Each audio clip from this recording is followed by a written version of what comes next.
คลิปนี้จัดทำขึ้นโดยรวบรวมข้อมูลเนื้อหาจากเว็บไซต์แล้วนำมาเรียบเรียงใหม่ ผิดพลาดประการใดขออภัยมาณที่นี้ หากมนุษย์ไม่อยากพลาดวิดีโอใหม่ของกระเทียมอย่าลืมกด Subscribe และกดกระดิ่งด้วยนะคะ ขอบคุณค่ะ มีเรื่องเล่าว่า มีจิ้งจอกที่สามารถจำแรงกายเป็นผู้หญิง มันมีความสามารถในการสะกดจิตก่อนที่มันจะกระชากตับของเหยื่อออกมากิน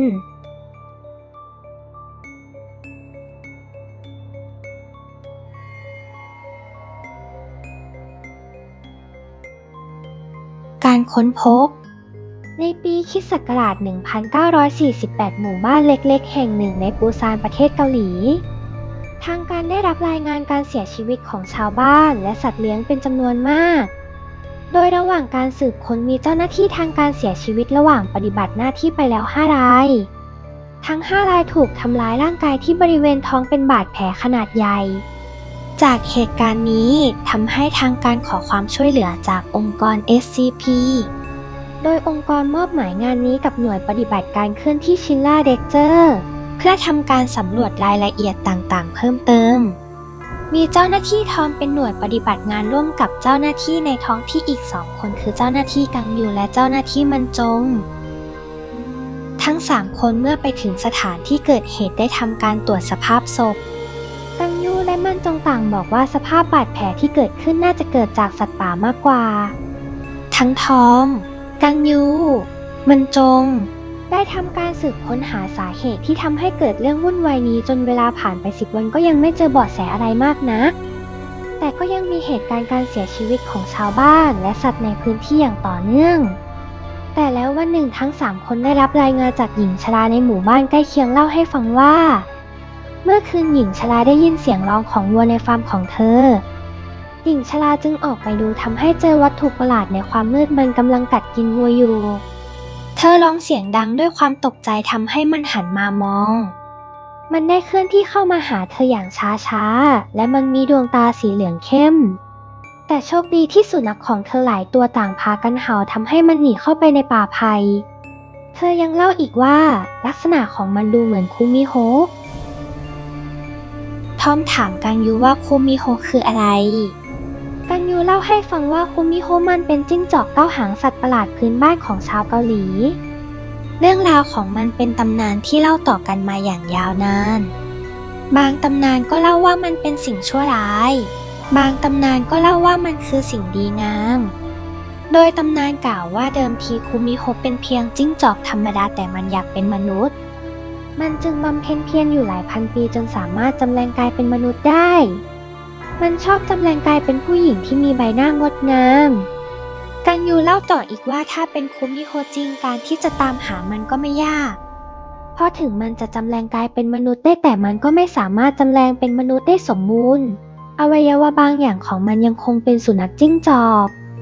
ดังนั้นหากเจอหญิงสาวที่หน้าตาสวยก็เพียงสังเกตว่าเธอมีอวัยวะเป็นสุนัขจิ้งจอกหรือเปล่า ทั้ง3 คนจึงตกลงที่จะเข้าไปสำรวจในป่าไผ่ตามคำบอกเล่าของหญิงชรา โดยทั้ง3 คนสำรวจอยู่หลายวันแต่ก็ยังไม่พบอะไรที่ดูเหมือนคุมิโฮะ ทอมจึงบอกทุกคนว่าควรกลับไปที่ฐานก่อนเพราะเสบียงใกล้หมดแล้ว แต่จะเปลี่ยนเส้นทางตอนกลับโดยไปอีกทางหนึ่งเพราะทอมอยากสำรวจเส้นทางขากลับโดยเดินเลียบไปกับแม่น้ำ ขากลับนี้ทั้ง3เจอกระท่อมหลังเล็กๆอยู่ใกล้น้ำตก ทอมบอกทุกคนว่าควรเข้าไปขอหลบฝนในกระท่อมเพราะฝนกำลังจะตก เมื่อทั้ง3เข้าไปในกระท่อมหลังนี้จึงรู้ว่ามันเป็นเพียงกระท่อมร้าง ทอมจึงตัดสินใจอยู่ที่นี่จนกว่าพายุฝนจะหยุด กังยูทำกองไฟเล็กๆเพื่อสร้างความอบอุ่นแล้วนำเสบียงมาแบ่งกันทาน และพูดคุยเรื่องราวของคุมิโฮะจนดึก ทั้ง3จึงพากันนอน ทอมตื่นขึ้นมากลางดึก ทอมมองออกไปนอกกระท่อมเวลานี้ฝนหยุดตกแต่อากาศยังคงความหนาวเย็น ทอมหันมามองที่กังยูและมันจง แต่ทอมเห็นเพียงมันจงนอนอยู่จึงคิดว่ากังยูคงไปฉี่ ทอมจึงเดินออกไปนอกกระท่อมเพราะจะไปฉี่เช่นกัน แต่เมื่อทอมเดินไปที่พุ่มไม้หลังกระท่อมทอมได้ยินเสียงคนคุยกัน ทอมจึงเดินอย่างเงียบๆและพยายามซ่อนตัวเอง ทอมมองผ่านพุ่มไม้เห็นหญิงสาวอยู่กับกังยูทั้งคู่กำลังกอดกัน แต่ทันใดนั้นหญิงสาวลึกลับนี้ได้กัดไปที่คอของกังยูร้องเสียงดังแล้วเธอใช้ฟันกระชากเนื้อที่คอของกังยูทำให้เลือดที่คอสาดกระเซ็นไปทั่วแล้วเธอใช้มือที่มีเล็บยาวแหลมแทงเข้าไปที่ท้องของกังยูดิ้นทุรนทุรายด้วยความเจ็บปวดและพยายามผลักหญิงสาวลึกลับอยู่ครู่หนึ่งก่อนจะสิ้นลมหายใจเธอเริ่มใช้มือของเธอที่ยังอยู่ในท้องของกังยูมุดเข้าไปลึกกว่าเดิมแล้วดึงตับออกมาจากร่างของกังยูเธอกลืนตับเข้าไปทั้งชิ้นโดยไม่ต้องเคี้ยวจากนั้นหญิงสาวเริ่มลอกผิวของกังยูออกเหมือนปอกผิวส้มทอมตัดสินใจวิ่งกลับไปที่กระท่อมในทันทีและปลุกมันจงให้ตื่นทอมหยิบปืนของทอมขึ้นมาทันใดนั้นกังยูเดินเข้ามาในกระท่อมถามว่าเกิดอะไรขึ้นทอมมองไปที่กังยูด้วยความประหลาดใจเพราะเห็นกังยูตายไปแล้วแต่กังยูคนนี้มีดวงตาสีเหลืองเข้มทอมตัดสินใจยิงไปที่กังยูทำให้กังยูล้มฟุบลงขณะนั้นมันจงคว้าปืนแล้วหันปืนมาที่ทอมและตะโกนเสียงดังบอกให้ทอมวางปืนลงมันจงเดินไปดูร่างของกังยูที่นอนแน่นิ่งมันจงหันมาบอกให้ทอมวางปืนลงไม่งั้นจะยิงหัวของทอมซะแต่แล้วกังยูที่นอนนิ่งได้ลุกขึ้นเอามือที่มีเล็บแหลมคมแทงร่างของมันจงจากด้านหลังทะลุมาด้านหน้าขณะเดียวกันมันจงทำปืนลั่นไปโดนไหล่ของทอมรีบพาร่างกายที่ถูกยิงวิ่งหนีออกอีกทางหนึ่งทอมวิ่งมาถึงแม่น้ำแล้วรีบลงไปในน้ำแต่ด้วยความเหนื่อยและการบาดเจ็บทำให้ทอมไม่มีแรงที่จะว่ายน้ำได้ทอมปล่อยตัวเองให้ลอยไปตามกระแสน้ำเพราะเขารู้ว่าปลายทางจะเจอกับฐานปฏิบัติการส่วนหญิงสาวลึกลับที่ตามมาติดยังคงไล่ตามอยู่บนฝั่งทอมลอยไปกับกระแสน้ำประมาณ800 เมตรทอมมองไปรอบๆเมื่อไม่เห็นหญิงสาวจึงตัดสินใจขึ้นฝั่งทอมพยายามวิ่งต่อเพื่อไปที่ตั้งฐานปฏิบัติการที่ห่างออกไปอีกไม่มากทอมล้มลงพร้อมไม่เหลือแรงที่จะเดินต่อในเวลานั้นทอมได้ยินเสียงฝีเท้าที่ใกล้เข้ามาเรื่อยๆทอมหันไปดูมันเป็นสุนัขจิ้งจอกสีแดงที่กำลังกระโจนเข้ามาด้วยความเร็วตาของมันเป็นสีเหลืองสดและหาง9 หางของมันสะบัดไปมามันอ้าปากจนเห็นฟันแหลมคมทอมหลับตาลงแล้วสลบไปทอมตื่นขึ้นมาอีกครั้งบนเตียงในห้องปฐมพยาบาลโดยมีผู้กองโทมัสนั่งอยู่ข้างๆผู้กองโทมัสบอกกับทอมว่าพวกเราช่วยคุณได้ทันและเราจับมันได้เรากำลังจะย้ายมันไปที่สถานกักกันตอนนี้องค์กรให้รหัสมันว่า SCP-953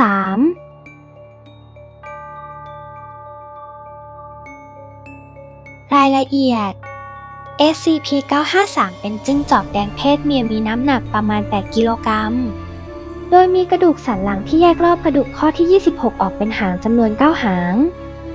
SCP-953 มีคุณสมบัติที่สามารถเปลี่ยนแปลงตัวเองได้หลากหลายโดยทำให้มันอยู่ในรูปของวัตถุและสิ่งมีชีวิตอื่นๆได้โดยทั่วไปมักเปลี่ยนแปลงตัวเองเป็นผู้หญิงที่มีใบหน้ายาวยวนแต่การเปลี่ยนแปลงในร่างมนุษย์นั้นมักไม่สมบูรณ์เช่นหูหางอุ้งเท้าตาขนเสียงกิริยาท่าทาง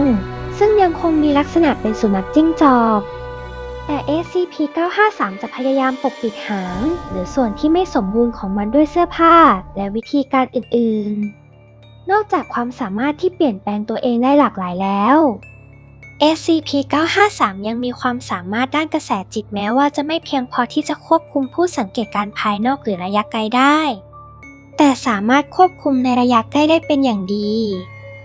SCP-953 ได้เคยใช้กระแสจิตนี้เพื่อหลอกเจ้าหน้าที่ตำรวจยังเคยควบคุมให้แม่คนหนึ่งทำการย่างลูกของตัวเองแล้วกิน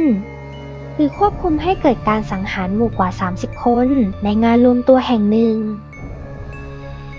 วิธีการฆ่ามนุษย์หรือสัตว์ของ SCP-953 คือการใช้มือที่มีเล็บแหลมคมเจาะช่องท้องและดึงตับออกซึ่งจะกินเข้าไปในภายหลังอย่างไรก็ตามหากให้เวลามันจะเลือกที่จะอ้อยอิงกับการฆ่าทรมานเหยื่อราวกับกำลังเพลิดเพลินไปกับความเจ็บปวด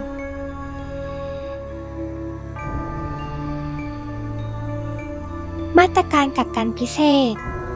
SCP-953 ถูกขังไว้ในห้องกักกันขนาด 4 เมตรคูณ 4 เมตรที่ปลายโถง 99 ของไซต์ 17 โดยให้ตับสด 1 กิโลครึ่งต่อวันสำหรับการบริโภค ให้น้ำดื่มสะอาดในปริมาณมาก และมีเจ้าหน้าที่ดูแลผ้าปู ฟูก ผ้าห่ม ที่นอนให้สะอาดโดยมีอาสาสมัครเปลี่ยนและซักทุกสัปดาห์ มีสิ่งของฟุ่มเฟือย หนังสือ เครื่องดื่มหรืออาจให้รางวัลเป็นครั้งคราวสำหรับพฤติกรรมที่ดี ซึ่งเป็นส่วนหนึ่งของการปรับสภาพจิตใจ ห้ามไม่ให้มนุษย์สัมผัสกับ SCP-953 โดยตรง เนื่องจากคุณสมบัติที่มันมีสามารถเปลี่ยนแปลงจิตใจได้ ด้วยเหตุนี้บุคลากรทุกคนจึงต้องอยู่ในระยะปลอดภัย 100 เมตร การจัดส่งอาหารและสิ่งของอื่นๆ จะดำเนินการโดยผู้ช่วยหุ่นยนต์อัตโนมัติ เนื่องจากกระบวนการกักกันทางกายภาพไม่เพียงพอในการควบคุม SCP-953 การกักกันทางจิตใจจึงมีความจำเป็นเช่นกันด้วยเหตุผลนี้ทางเข้าห้องกักกันของ SCP-953 จึงต้องเรียงรายไปด้วยคอกสุนัข โดยเฉพาะอย่างยิ่งพันธุ์จิงโดของเกาหลีหรือสายพันธุ์อเมริกันฟอกเฮาส์ SCP-953 นั้นแสดงอาการหวาดกลัวอย่างมากต่อสุนัขและจะไม่กล้าผ่านในระยะ 10 เมตรจากสุนัข1 ตัว โดยเฉพาะอย่างยิ่งเมื่อสุนัขเห่าจะทำให้ SCP-953 หวาดกลัวมากยิ่งขึ้น ให้ถือว่า SCP-953 มีความอันตรายเป็นศัตรูต่อชีวิตมนุษย์และให้เจ้าหน้าที่ติดอาวุธตลอดเวลา การขนส่งใดๆต้องทำภายใต้การดูแลของเจ้าหน้าที่ติดอาวุธอย่างน้อย 6 คน